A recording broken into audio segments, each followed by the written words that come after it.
사람들이 예수의 만져 주심을 바라고 자기 어린 아기를 데리고 오매 제자들이 보고 꾸짖거늘 예수께서 그 어린아이들을 불러 가까이 하시고 이르시되 어린아이들이 내게 오는 것을 용납하고 금하지 말라. 하나님의 나라가 이런 자의 것이니라. 내가 진실로 너희에게 이르노니 누구든지 하나님의 나라를 어린아이와 같이 받들지 않는 자는 결단코 들어가지 못하리라 하시니라. 말씀 전하기 전에 기도하겠습니다. 고맙고 감사하신 하나님 아버지, 하나님께서 하시고 싶은 말씀이 있으셔서 부족한 저에게 그 말씀을 주신 은혜를 감사합니다. 오늘 주신 말씀이 말씀으로 되어 저희의 혼과 영과 골수를 쪼개서 하나님의 진리를 알도록 성령님께서 임재해 주십시오. 인간의 생각과 이성으로 전하지 마시고 만일 전했으면 십자가 뒤에 감추시고 오직 하나님의 뜻만 나타내게 해 주십시오. 성령님과 함께 해주시길 믿사오며 거룩하신 예수님의 이름으로 기도합니다. 아멘. 우리나라에서도 이슬람교가 급속도로 퍼져가고 있습니다. 길거리에 다녀보면 이슬람 용품을 파는 가게이며 이슬람 고유의 음식점이 많이 생겨나고 있습니다.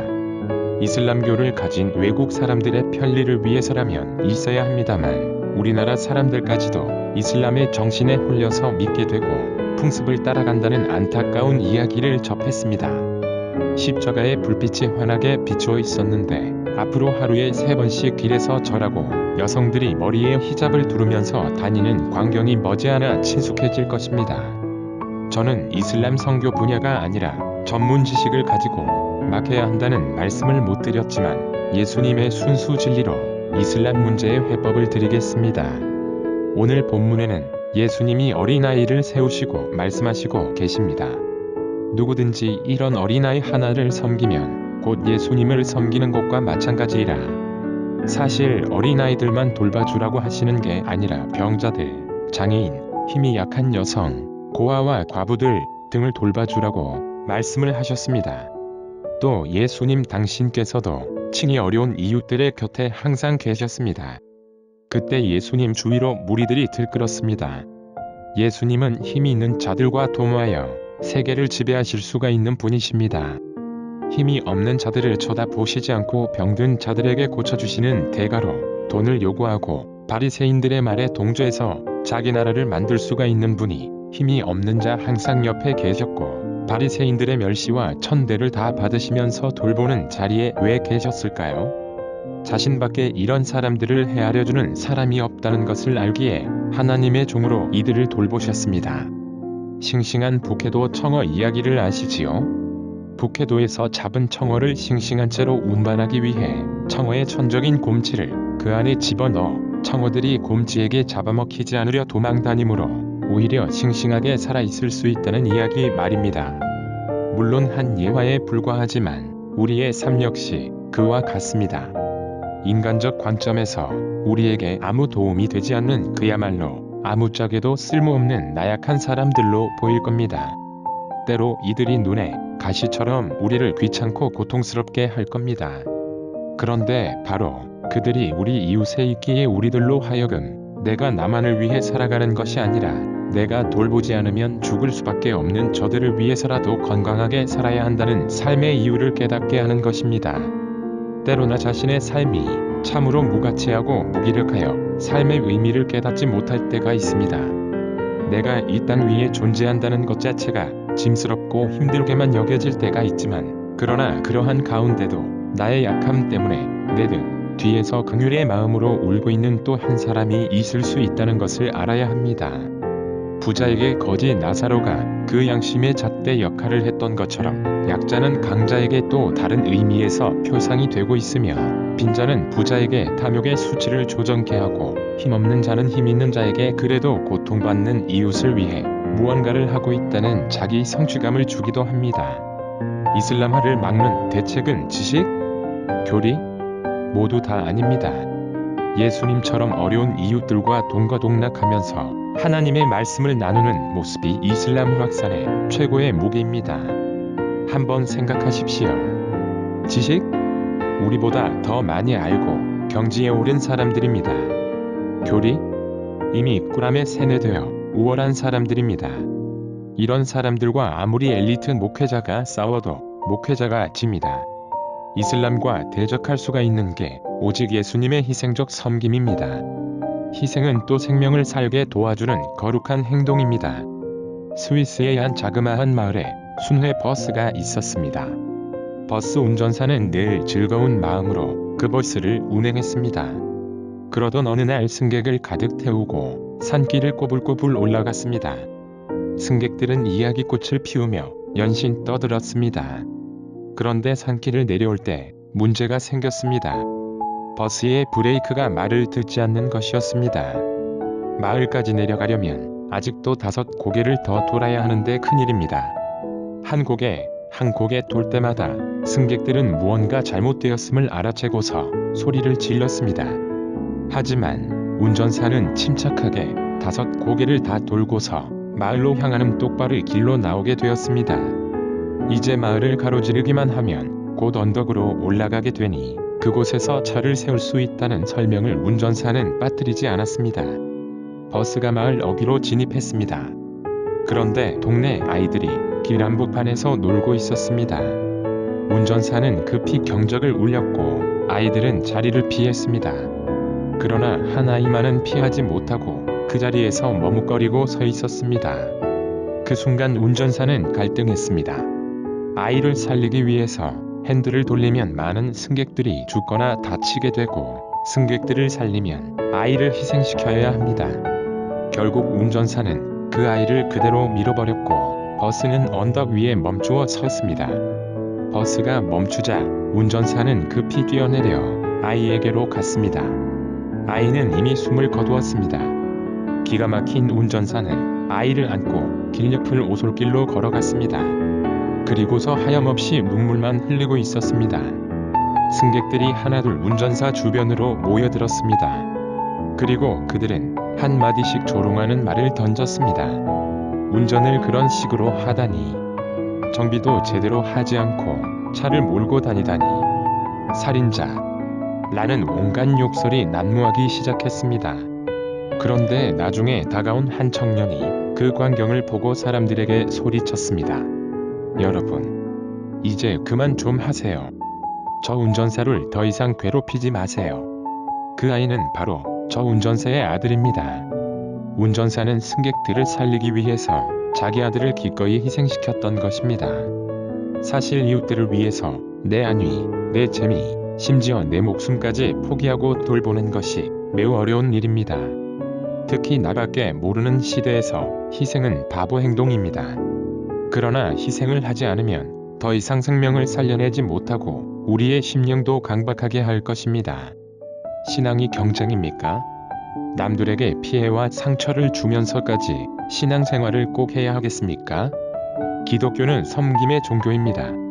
다른 종교는 자신과 내 가족이 잘 되는 것만 비는데 예수님을 진정으로 믿는다면 남의 아픔도 느끼고 공감해주면서 함께 주 앞에 걸어가는 믿음의 공동체입니다.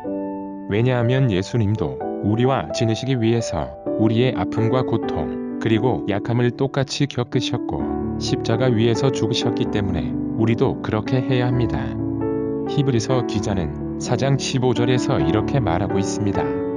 우리에게 있는 대제사장은 우리 연약함을 체휼하지 아니하는 자가 아니요 모든 일에 우리와 한결같이 시험을 받은 자로되 죄는 없으시니라. 사랑하는 여러분, 우리 자신도 소중한 존재이지만 하나님은 이웃도 자신 못지않게 너무 소중하게 여기십니다.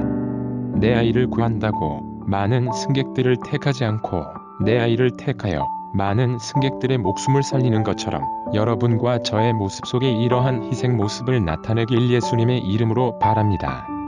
이슬람의 최대의 허점은 장애인이나 여성들을 업신여긴다는 것입니다. 장애인들은 신이 저주받는 자라고 죽이고 여성들을 남성들의 소유물로 여기고 마음대로 강간하며 살인하는 사람들입니다. 심지어 여성들의 음액을 환례합니다. 이유는 아이를 낳는 기계라고 쾌감을 느끼면 신한테 죄를 지는 행위라고 하면서 어릴 때부터 할례합니다. 여성들도 하나님이 주신 기분 좋은 쾌감을 느낄 수가 있고 자신이 성주체성을 행사할 수가 있습니다. 성경은 분명하게 말씀하시고 계십니다. 고린도전서 7장 4절에 아내가 자기 몸을 주장하지 못하고 오직 그 남편이 하며 남편도 이와 같이 자기 몸을 주장하지 못하고 오직 그 아내가 하나니라고 말씀을 하셨고 에베소서 5장 33절에는 이렇게 말씀을 하십니다. 그러나 너희도 각각 자기의 아내 사랑하기를 자기 같이 하고 아내도 그 남편을 경외하라. 또한 창세기 2장 25절에는 이러므로 남자가 부모를 떠나 그 아내와 연합하여 둘이 한 몸을 이룰지로다고 말씀을 하셨습니다. 여성과 남성은 기능적인 차이가 있지 밥 먹고 생활하는 것은 똑같습니다. 그래서 서로 의존하면서 인생을 살아가라고 여성과 남성을 창조하셨습니다. 이슬람 사람들에게는 기독교의 교리를 나중에 가르치고 우선 하나님 안에서 하나라고 가르치면 이슬람교가 무너져버리게 될 것입니다. 그리고 뒤에 말씀을 그들에게 가르쳐주면 붕의 등불이 일어날 것입니다. 사랑하는 여러분, 여성이라고 또 남성이라고 차별하지 맙시다. 차별이 아니라 차이로 이해와 배려하면서 저 천성문에 같이 가는 동역자들입니다. 아직도 편견이 있다면 지금 주 앞에 회개하시기를 바랍니다. 그리고 어려운 이웃들을 돌봐주는 것도 자신의 믿음을 지키는 행위입니다. 게리 주커브의 영혼의 의자 중에서 이런 글이 있습니다. 영혼의 임무를 기억한다는 것은 어떤 것일까? 지금 하고 있는 일에 완전히 빠져 있을 때 하는 활동과 행동들은 만족감을 주고 목적의식을 갖게 한다. 자신과 타인들을 위해 봉사할 때 지치지 않고 인생과 일에 대해 달콤한 만족을 찾으려 할 때 당신은 본연의 일을 하고 있는 것이다. 그렇습니다. 어려운 이웃들을 돌봐주고 도와주면 주를 향한 자신의 믿음이 더욱더 견고해질 수가 있습니다. 잠언 14장 21절에 그 이웃을 없이 여기는 자는 죄를 범하는 자요 빈곤한 자를 불쌍히 여기는 자는 복이 있는 자니라고 말씀을 하셨고 야고보서 1장 27절 말씀에는 하나님 아버지 앞에서 정결하고 더러움이 없는 경건은 곧 고아와 과부를 그 환난 중에 돌아보고 또 자기를 지켜 새 속에 물들지 아니하는 이것이니라. 어려운 사람들을 돌보면 자신이 하나님 앞에 형편없구나 하며 낮아지고 겸손해질 수밖에 없습니다. 그러면서 하나님을 더욱 찾게 됩니다. 나오미가 오르바와 룻에게 너희의 남편들이 죽었으니 나한테서 떠나가라고 말했습니다. 그러자 오르바와 룻은 처음에 어머니 곁에서 떠나지 않겠다고 말을 했다가 나오미가 그러지 말고 너희의 고향으로 떠나가라고 말하자 오르바는 나오미에 입 맞추고 떠나가는데 룻은 떠나지 않고 나오미의 뒤를 쫓아갔습니다. 그 결과 보아스를 만나서 예수님의 족보에 이름을 올리는 영광을 누리게 됐습니다. 당장 어려운 사람들을 도와주면 나의 보상은 무엇이 있느냐? 고반문이 있을 겁니다.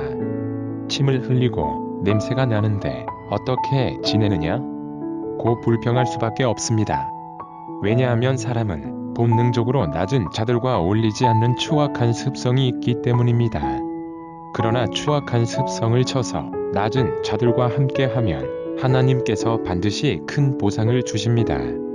당장 보상을 주시지 않더라도 10년, 20년 후에 꼭 주십니다. 그리고 이슬람이 접근하지 않습니다. 오히려 어울리는 모습에 이슬람이 휩쓸려오게 될 것입니다. 사랑하는 여러분, 함께함이 이슬람화에 방어할 수가 있습니다. 어려운 사람들을 돌보고 여성과 남성이 차별 없이 서로 도와주면서 하나님을 경외할 때에 이슬람이 못 옵니다. 우리가 이슬람에 대한 두려움이 너무 큽니다. 그런데 하나님이 주신 말씀만 그대로 행하면 괜찮고 오히려 이슬람이 겁나서 우리나라 땅에서 떠나버릴 것입니다. 또 누구든지 하나님의 나라를 어린아이와 같이 받들지 않는 자는 결단코 들어가지 못하리라고 말씀을 하셨습니다. 아이의 특징은 무엇입니까?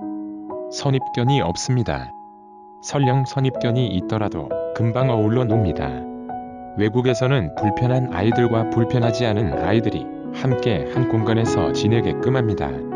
여기서 인성도 배우고 서로 도와주면서 친구가 장애가 있는 것조차 못 느낍니다. 이처럼 아이의 성품으로 돌아가야지 이슬람화에 막을 수가 있습니다. 돈이 많고 똑똑한 사람에게 붙이지 않고 싶은 사람은 어디 있을까? 또 더럽고 아무것도 모르는 사람과 지내고 싶은 사람이 어디 있을까? 저부터 돈이 많고 인류 사람과 사귀고 싶습니다. 그러나 잠언은 이렇게 말하고 있습니다. 잠언 12장 26절에 의인은 그 이웃의 인도자가 되나 악인의 소행은 자기를 미혹하게 하느니라. 돈과 잘나가는 사람에게 있으면 자신을 미혹되어 신세를 망칩니다. 그러나 이웃을 하나님께 인도하는 자는 하나님께서 높이 들어 쓰십니다. 돈과 자신보다 더 나은 사람에게 쫓아가면 자신을 망하는 길이지만 이웃을 돕고 섬기면 높이 세우십니다. 공동체도 마찬가지입니다. 어렵고 불편한 사람들을 업신여기고 함께 하지 않으면 하나님이 그 공동체를 사용하시지 않으십니다. 우리는 섬기고 있다고 말하는 사람들이 있습니다. 물론 물질로, 육체적 복지로 돕는 것도 소중한 일이지만 더 소중한 것은 같이 공감하고 함께 할 때 하나님께서 그 공동체를 크게, 아주 크게 쓰십니다. 사랑하는 여러분, 우리 주위에 힘이 없고 살아가는데 의욕도 없는 이들이 있습니다. 이런 이들을 위해서 자신을 희생함으로 한 생명을 살려낼 수가 있으며 희생하는 모습으로 이슬람화하는 대한민국을 방해내는 저와 여러분의 삶이 되시기를 예수님의 이름으로 축원합니다. 하나님 아버지, 저를 통해 이 현실의 세태를 대해서 말씀을 주셔서 감사합니다. 제가 어려운 사람을 무시했습니다. 불편한 사람을 멸치하고 모른 척 했습니다. 아버지, 이 악하고 미련한 저를 예수님의 보혈로 씻겨주시고 용서해 주십시오. 그리고 그분의 마음을 부어주셔서 하나님이 원하신 뜻을 이 땅에서 실천해 주십시오. 이렇게 실천해 주시길 간절히 믿사오며 거룩하신 예수 그리스도의 이름으로 기도드립니다. 아멘. 알고 싶으면 지금 가까운 교회에 나가시기를 바라며 어느 교회로 갈지 모르시면 두립쉼터로 문자 메시지를 보내주세요. 적당한 교회를 안내해드리겠습니다. 지금 보고 있는 영상은 언어장애인 복음운동가가 제작한 말씀 영상입니다. 소외되는 이들에게 하늘의 큰 위로가, 또 강박한 이 시대에 성령의 단비가 촉촉이 적시면 좋겠다는 마음으로 제작했습니다. 두립쉼터는 이웃들을 돌봐주고 고통스러워하는 장애를 가진 사람의 마음과 삶에서 자유함과 참 행복을 또한 하나님께서 원하시는 태초의 아름다운 모습으로 돌아가기 위해서 말씀을 전하고 있습니다. 함께 하고 싶으면 주저없이 동역해 주십시오. 그리고 사회복지단체인 일의 미션을 운영하고 있습니다. 보내주신 선교 후원금의 일부로 어려운 이웃들을 도와주면서 심한 장애를 가진 사람들의 삶에 애환과 고통, 일상생활에서 부딪히는 문제나 고용, 결혼, 출산 그리고 우리 사회에서 아직 해결하지 못한 성 관련 문제 등을 성경적 시각으로 해결해 나가는 데 사용되어질 것입니다. 개인 계좌로 보내기가 조심스러우면 전화해 주십시오. 그러면 단체 계좌를 보내드리도록 하겠습니다. 궁금한 것이 있거나 기타 문의를 원하시면 연락해 주시기 바랍니다.